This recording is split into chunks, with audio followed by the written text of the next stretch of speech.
Everyone, welcome to my channel K education. मैं आज आप लोगों को डीएलएड थर्ड सेमेस्टर का सामाजिक विज्ञान पेपर में बहुविकल्पी प्रश्नों को कराने वाली हूँ। ये बहुविकल्पी आपके लिए बहुत ही महत्वपूर्ण है। तो वीडियो को शुरू करने से पहले चैनल को लाइक, सब्सक्राइब और शेयर कर दें और बेल आइकन को प्रेस कर लें ताकि आने वाली वीडियो आप तक पहुँच सके। तो चलिए शुरू करते हैं पहले प्रश्न से। पहला प्रश्न है आपका बहुविकल्पी प्रश्न में, अमेरिका की खोज किसने की? कोलंबस ने, हॉकिंस ने, वास्को डी गामा ने, सर टॉमस रो ने। तो अमेरिका की खोज सबसे पहले किसने की थी? अमेरिका की खोज सबसे पहले कोलंबस ने की थी। तो उत्तर आपका आ सही है। अगला प्रश्न है, जजिया कर समाप्त किया था। ये आपका महत्वपूर्ण प्रश्न है, इसको ध्यान रखिएगा। जजिया कर समाप्त किया था किसने? बाबर ने, हुमायूं ने, अकबर ने या जहांगीर ने। तो आपको जो जजिया कर है वो किसने समाप्त किया था? जजिया कर को अकबर ने समाप्त किया था। ठीक है, किसने समाप्त किया था? अकबर ने। तो उत्तर आपका सा सही है। अगला प्रश्न है, बाबरनामा किसकी प्रसिद्ध कृति है? तो बाबरनामा किसने लिखी थी? बाबर, जहांगीर, शाहजहां या औरंगजेब। तो बाबरनामा किसकी प्रसिद्ध कृति है? तो बाबरनामा जो है वो बाबर के नाम से ही प्रसिद्ध है। इस बाबरनामा को बाबर ने ही लिखा था। ठीक है, ये बाबर के नाम से ही, अपने ही नाम से उन्होंने लिखा था। ठीक, आगे बढ़ते अगला प्रश्न है, अकबरनामा किसकी कृति है? गुलबदन बेगम की, अबुल फजल की, अकबर की या इनमें से कोई नहीं। तो अकबरनामा जो है ये हमारी अबुल फजल के द्वारा लिखी गई थी। ठीक है, अबुल फजल की कृति है। क्या है? अकबरनामा। अगला प्रश्न है, तानसेन को प्रसिद्धि मिली थी। तानसेन को प्रसिद्धि किसके द्वारा मिली थी? संगीत में, चित्रकला में, स्थापत्य कला में या इनमें से कोई नहीं। तो अगर आपने अकबर और बीरबल आपने अगर जोधा अकबर एक सीरियल आता था, अगर आपने उसको देखा है तो आपको पता होगा कि तानसेन कौन थे। तो आपको पता है तानसेन अकबर के संगीतकार थे। इनको किसकी प्रसिद्धि मिली थी? इनको संगीत की प्रसिद्धि मिली थी। ठीक है, ये एक अच्छे संगीतकार थे। आगे बढ़ते हैं अगले प्रश्न पर। अगला प्रश्न है, दीने इलाही नामक धर्म किसने चलाया? तो दीने इलाही नामक धर्म जो है वो बाबर ने, हुमायूं ने, अकबर ने या इनमें से कोई नहीं। तो दीने इलाही नामक धर्म किसने चलाया था? दीने इलाही नामक धर्म अकबर ने चलाया था। किसने चलाया था? अकबर ने। अगला प्रश्न है, शेरशाह का मकबरा कहाँ स्थित है? आगरा में, सहसराम में, दिल्ली में या अजमेर में। तो आपको पता है शेरशाह कहाँ पे स्थित है? सहसराम में स्थित है। ठीक है, अगला प्रश्न है, पानीपत का प्रथम युद्ध कब हुआ था? तो पानीपत का प्रथम युद्ध जो है वो कब हुआ था? पानीपत का प्रथम युद्ध 1536 ईस्वी में, 1526 ईस्वी में, 1529 ईस्वी में या 1503 ईस्वी में। तो पानीपत का जो प्रथम युद्ध है वो 1526 ईस्वी में हुआ था। और ये प्रश्न आपको अच्छे से याद करना है क्योंकि पानीपत का प्रथम युद्ध, द्वितीय युद्ध, तृतीय युद्ध सभी आपका आता है। ठीक है, तो पानीपत का प्रथम युद्ध कब हुआ था? 1526 ईस्वी में होता। और किसके किसके बीच हुआ था पानीपत का युद्ध? तो पानीपत का जो युद्ध है वो हमारा किसके बीच हुआ था? प्रथम युद्ध, पानीपत का प्रथम युद्ध जो है वो बाबर और इब्राहिम लोदी के बीच हुआ था। ठीक है, तो ये पॉइंट आपको याद रखना है। अगला प्रश्न है, बाबर और राणा सांगा के बीच युद्ध किस स्थान पर हुआ था? मतलब किस जगह पर हुआ था? तो खानवा में या चंदेरी में या पानीपत में या घाघरा में। तो बाबर और राणा सांगा के बीच जो युद्ध हुआ था वो हमारा कहाँ हुआ था? वो हमारा हुआ था खानवा में या चंदेरी में। तो वो हमारा हुआ था खानवा में। कहाँ हुआ था? खानवा में। उत्तर आ आपका सही है। अगला प्रश्न है, पानीपत के प्रथम युद्ध में इब्राहिम लोदी की सेना को किसने हराया था? तो पानीपत के प्रथम युद्ध में इब्राहिम लोदी की सेना को हुमायूं ने, बाबर ने, राणा सांगा ने या महमूद लोदी ने। तो जो हमारी जो पानीपत का जो प्रथम युद्ध है वो बाबर और किसके बीच हुआ था? इब्राहिम लोदी के बीच हुआ था। तो इब्राहिम लोदी की सेना को बाबर ने हराया था। किसने हराया था? बाबर ने हराया था।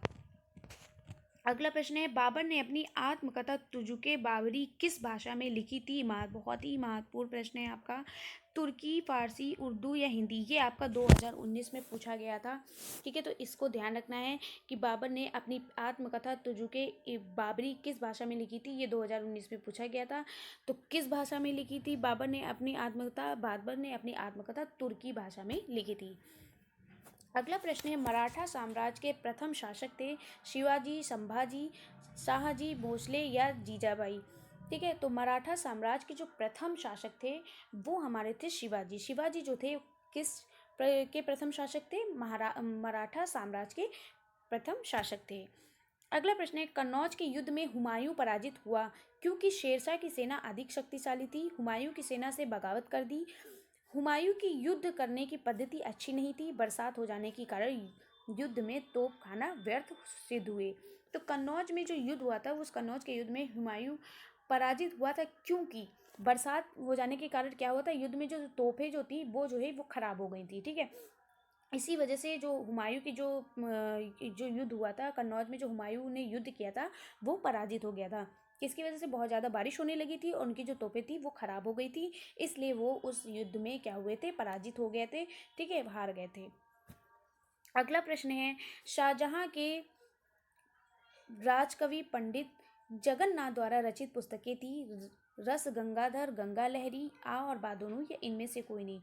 तो जो शाहजहां के राजकवि जो पंडित जगन्नाथ थे, उन्होंने किस पुस्तक की रचना की थी? उन्होंने रस गंगाधर और गंगा लहरी दोनों पुस्तक की उन्होंने क्या की थी, रचना की थी। ठीक है, अगला प्रश्न है, शाहजहां द्वारा बनाई इमारतों में प्रमुख है जामा मस्जिद, मोती मस्जिद, ताजमहल, उपरोक्त सभी। तो आपको पता है कि शाहजहां ने जामा मस्जिद भी बनवाया था, मोती मस्जिद भी बनाया था, और ताजमहल तो आपको पता है कि प्रसिद्ध ही है। ताजमहल तो शाहजहां के नाम से प्रसिद्ध ही है। आपको पता है कि ताजमहल को शाहजहां ने बनाया था, और जामा मस्जिद और मोती मस्जिद भी उन्होंने ही बनवाई थी। तो आपका उत्तर दा सही है।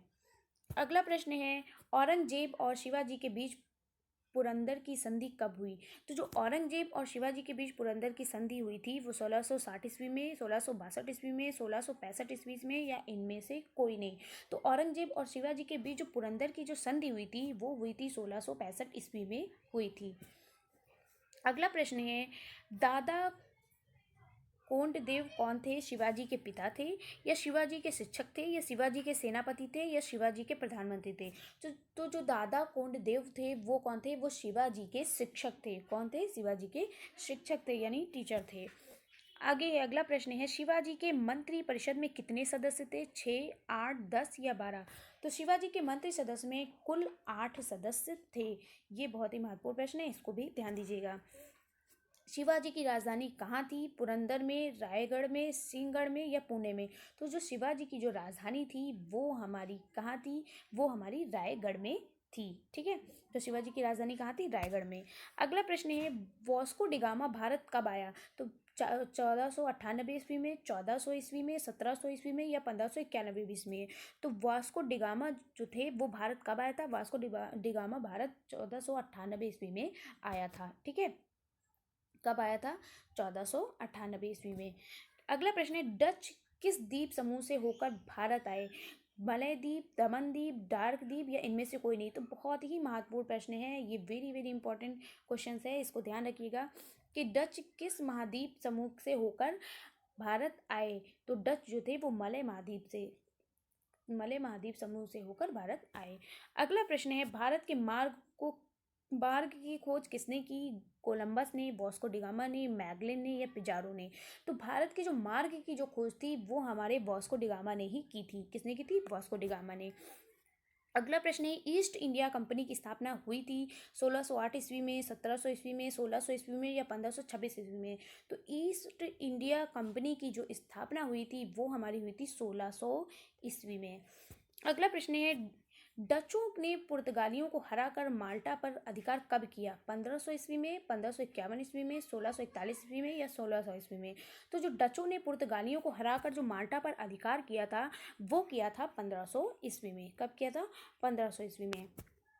अगला है, महारानी एलिजाबेथ ने भारत में व्यापार करने के लिए अनुमति मांगी 1400 ईस्वी में मांगी थी, 1600 ईस्वी में, 1500 ईस्वी में, या 1800 ईस्वी में?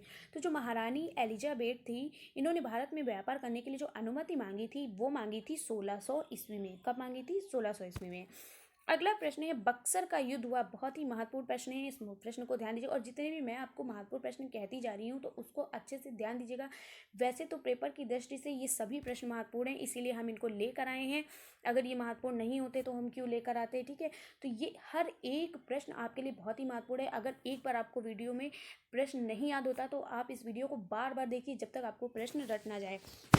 और वैसे भी अगर आप पवन सीरीज से खुद से प्रश्न पढ़ते हैं तो आपको इतने अच्छे से नहीं याद होता है, लेकिन आप किसी के समझाने से या आप ऐसे याद कर लेते हैं तो आपको प्रश्न याद हो जाते हैं। तो आप लोग इसी तरीके से वीडियो देख लिया करिए ताकि आपको याद हो जाए प्रश्न याद करने का तरीका यही एक अच्छा तरीका होता है। तो अगर वीडियो अच्छी लग रही है तो जल्दी से लाइक भी कर दीजिएगा। शुरू करते हैं। बक्सर का युद्ध हुआ था तो 1700 ईस्वी में, 1760 ईस्वी में, 1764 ईस्वी में, या इनमें से कोई नहीं। तो बक्सर का युद्ध कब हुआ था? बक्सर का युद्ध जो हुआ था वो 1764 ईस्वी में हुआ था। ठीक है, आगे बढ़ते हैं अगले प्रश्न पर। इलाहाबाद की संधि हुई 1760 ईस्वी में, 1726 ईस्वी में, 1765 ईस्वी में, या इनमें से कोई नहीं। तो इलाहाबाद की जो संधि हुई थी वो हुई थी 1765 ईस्वी में। अब अगला प्रश्न है आपका, कर्नाटक का प्रथम युद्ध हुआ था।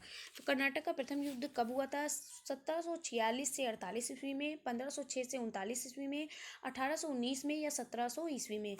तो जो कर्नाटक का जो प्रथम युद्ध हुआ था वो हुआ था 1746 से 48 ईस्वी में हुआ था। ठीक है, अब अगला प्रश्न है, कर्नाटक के द्वितीय युद्ध के समय पौंडीचेरी का फ्रांसीसी गवर्नर कौन था?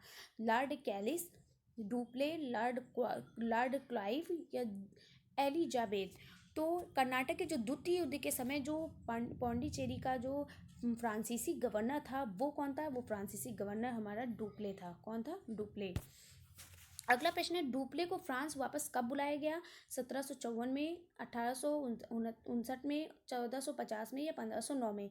तो डुप्ले को जो फ्रांस वापस बुलाया गया था वो बुलाया गया था 1754 ईस्वी में। ठीक है, कब बुलाया गया था? 1754 ईस्वी में।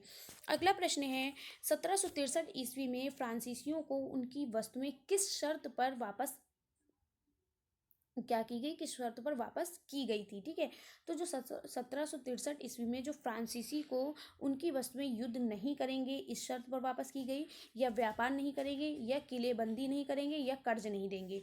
तो जो 1763 ईस्वी में जो फ्रांसीसियों को उनकी वस्तुएं जिस शर्त पर वापस की गई थी वो शर्त थी कि किलेबंदी नहीं करेंगे। क्या नहीं करेंगे? किलेबंदी, यानी किलो में बंदियां नहीं करेंगे।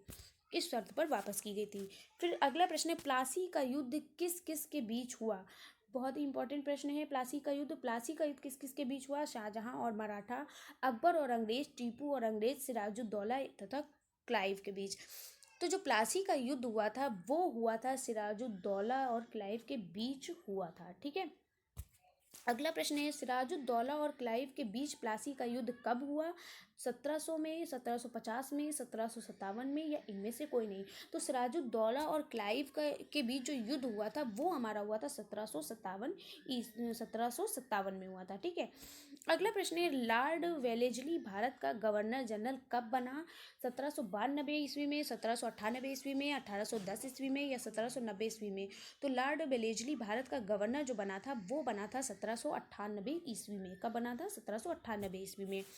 अगला प्रश्न है, पिंडारी कौन थे? लूट मार करने वाले, या युद्ध करने वाले, या शिकार करने वाले, या हत्या करने वाले। तो जो पिंडारी थे वो कौन थे? वो लूट मार करने वाले को पिंडारी कहते थे। किसे कहते थे? लूट मार करने वाले को। ठीक है, अगला प्रश्न है, लॉर्ड हेस्टिंग्स भारत के गवर्नर जनरल कब बने? 1810 ईस्वी में, 1812 ईस्वी में, 1813 ईस्वी में, या 1815 ईस्वी में। तो लॉर्ड हेस्टिंग्स भारत के जो गवर्नर बने थे वो बने थे 1813 ईस्वी में। कब बने थे? 1813 ईस्वी में। अगला प्रश्न है, प्रथम सिख युद्ध कब हुआ? ठीक है, यानी सिखों का युद्ध कब हुआ था? पहला सिखों का युद्ध कब हुआ था? 1845 ईस्वी में, 1848 ईस्वी में, 1849 ईस्वी में, 1850 ईस्वी में। तो जो पहला सिखों का जो युद्ध हुआ था वो हुआ था 1845 ईस्वी में। अगला प्रश्न है, सागर सम्राट है समुद्र विज्ञान का ग्रंथ, तेल खोज जलयान, समुद्र स्थिर पार्क, ये समुद्र नाविक को सम्मान।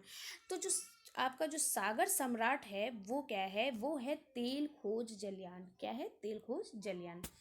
अगला प्रश्न है, भारत का प्रथम परमाणु केंद्र स्थापित किया गया है? कलपक्कम में, कांकरापाड़ा में, नरौरा में, या तारापुर में। तो भारत का जो प्रथम परमाणु केंद्र स्थापित किया गया था वो कहाँ किया गया है? तारापुर में। कहाँ किया गया है? तारापुर में। अगला प्रश्न है, निम्न में से कौन सा खनिज तेल क्षेत्र नहीं है? रानीगंज, अलियावेट, मुंबई हाई, या वसीम। तो जो आपका जो खनिज तेल क्षेत्र नहीं है वो है रानीगंज। रानीगंज आपका खनिज तेल क्षेत्र नहीं है। अगला प्रश्न है, कोलार किस प्रदेश में है? आंध्र प्रदेश में, कर्नाटक में, आंध्र प्रदेश में, या गुजरात में। तो जो कोलार हमारा है वो हमारा कहाँ पर स्थित है? किस प्रदेश में है? कर्नाटक में। ठीक है, अगला प्रश्न है, कर्नाटक का शिव समुद्रम पन बिजली घर कब प्रारंभ हुआ था? 1900 में या 1902 में या 1903 में या 1904 में? तो जो कर्नाटक का शिव समुद्रम वन पन बिजली घर जब प्रारंभ हुआ था, वो आपका प्रारंभ हुआ था 1902 में। अगला प्रश्न है, रेलवे तथा बैंक किस सूची में आते हैं? केंद्र सूची में, राज्य सूची में, समवर्ती सूची में या किसी में नहीं? तो आपका जो रेलवे और बैंक है ये आपका आता है केंद्र सूची में। ठीक है, किस में आता है? केंद्र सूची में। अगला प्रश्न है, खेती तथा सिंचाई किस सूची के विषय हैं? केंद्र सूची, राज्य सूची, समवर्ती सूची, केंद्र एवं राज्य दोनों। तो जो खेती और जो सिंचाई है ये दोनों आपके जो हैं ये हैं राज्य सूची के अंदर कराते हैं। ठीक है, ये राज्य सूची के अंतर्गत आते हैं और रेलवे और बैंक आपका केंद्र सूची के अंतर्गत आता है। अगला प्रश्न है, वर्तमान लोकसभा में निर्वाचित सदस्यों की संख्या कितनी है? 540, 542, 543 या 545? तो वर्तमान लोकसभा में जो निर्वाचित सदस्यों की जो संख्या है वो है हमारी 543। और ये बहुत बहुत बहुत ही महत्वपूर्ण प्रश्न है, इसको अच्छे से याद रखिएगा। अगला प्रश्न है, राज्यसभा के सदस्यों का कार्यालय होता है। अब ये जितने भी आपके प्रश्न हैं ये यूपी टेट और सुपर टेट के माध्यम से भी बहुत ही महत्वपूर्ण हैं, तो इन प्रश्नों को ध्यान रखिएगा। फिलहाल तो ये आपका जो सेमेस्टर थर्ड है ये आपका जो इसका जितना भी आपका जो सोशल साइंस पोर्शन है ये आपके यूपी टेट में बहुत प्रश्न आते हैं, यूपी टेट और सुपर टेट दोनों में। ठीक है, तो डीएलएड के साथ साथ आपकी दोनों तैयारी हो जाएंगी, तो इसको अच्छे से पढ़िए। राज्यसभा के सदस्यों का कार्यकाल होता है 5 वर्ष, 6 वर्ष, 4 वर्ष या 3 वर्ष। तो जो राज्यसभा के सदस्य होते हैं उनका जो कार्यकाल होता है वो 6 साल का होता है। ठीक है, अगला प्रश्न है, उच्चतम न्यायालय के न्यायाधीश का कार्यकाल कितनी आयु तक होता है, यानी कितनी उम्र में वो अपना कार्यकाल कर सकते हैं? 65 वर्ष में, 62 वर्ष में, 60 वर्ष में या 63 वर्ष में? तो उच्चतम न्यायालय के जो न्यायाधीश होते हैं उनका जो कार्यकाल होता है वो हमारा 65 वर्ष तक होता है। ठीक है, जो 65 वर्ष की उम्र तक ही अपने कार्यकाल को कर सकते हैं। अगला प्रश्न है, सर्वोच्च न्यायालय के न्यायाधीशों की नियुक्ति करता है राष्ट्रपति, प्रधानमंत्री, विधि मंत्री या मुख्य न्यायाधीश? तो जो सर्वोच्च न्यायालय के जो न्यायाधीशों की जो नियुक्ति करता है वो करता है राष्ट्रपति। कौन करता है? राष्ट्रपति। अगला प्रश्न है, जनहित याचिका को अदालत में दायर कर सकता है पीड़ित पक्ष, कोई भी नागरिक, स्वयं न्यायालय या उक्त सभी? तो जो जनहित में जो याचिका होती है, जनहित याचिका को जो अदालत में जो दायर करता है वो कोई पीड़ित पक्ष वाला व्यक्ति भी हो सकता है, कोई एक नागरिक, कोई भी नागरिक हो सकता है, भारत का कोई भी नागरिक हो सकता है, स्वयं न्यायालय भी कर सकता है, और ये सभी कर सकते हैं। तो आपका उत्तर है उपर्युक्त सभी। तो मेरी वीडियो को पूरा देखने के लिए आप लोगों का बहुत बहुत धन्यवाद। तो वीडियो कैसी लगी कमेंट्स बॉक्स में ज़रूर बताइएगा, और मैं इतनी मेहनत कर रही हूँ तो प्लीज़ हमारे चैनल को खूब ज़्यादा से ज़्यादा शेयर करिए, और लाइक और कमेंट्स बिल्कुल भी ना भूलिए, वो भी करिए। तो मिलते हैं नेक्स्ट वीडियो में, तब तक के लिए बाय बाय, टेक केयर।